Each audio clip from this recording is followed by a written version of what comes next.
Nagpanugyan naman si Senator Cheese Escudero nga dalo na sa Korte Suprema ang issue sa tungaan day Senator Alan Peter Cayetano kag Acting Senate President Sherwin Gatchalian.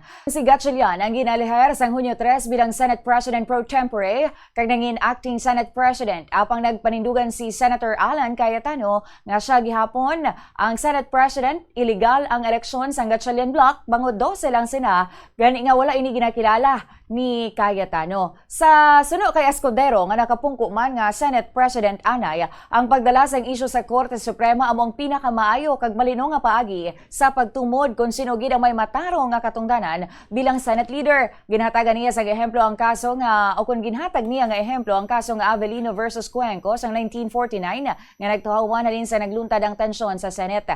Para kay Escudero paagi sa amo nga kaso makit-an nga may importante nga papel ang Korte Suprema sa pagsulbar sang subong nga kontrobersiya. Gindugang paniya nga ang Korte mahimo magsunod o kung maghimo sang lain nga interpretasyon sa nauna nga desisyon. Apang sa katapusan, ang Korte gihapon ang magahatag sang penal nga paghukom agod nga malikawan na ang pag-init pa sang tensyon, pagbinaisay o kung iban pa nga konfrontasyon kag makahatag sang dugang nga kaklaruhan sa direksyon sa pagpanguna dito sa upper chamber. Si Han, ang Avelino versus Cuenco ay dinesisyonan niya ng 1935 Constitution. Magkaiba ang saligang batas natin ngayon at noon, pero sa aspetong yan, pareho. Ang issue din doon ay Senate President.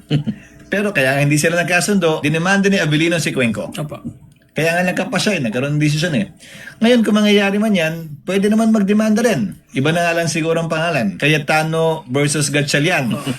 At ang Korte Suprema, kada merong mga kaso inaakyat sa kanila dahil nag-iiba yung komposisyon. Ulitin ko, under the 1935 Constitution yung Avelino versus Cuenco. Matagal na yan. So maaaring magbago ang Korte Suprema. Maaari din namang sundan niya yung desisyon niya yun. So sa dulo, Korte magpapasya ng mga bagay-bagay nito at sana hindi dinadaan sa tulakan, sa bangayan, Pero, Sen, away o sa sakitan.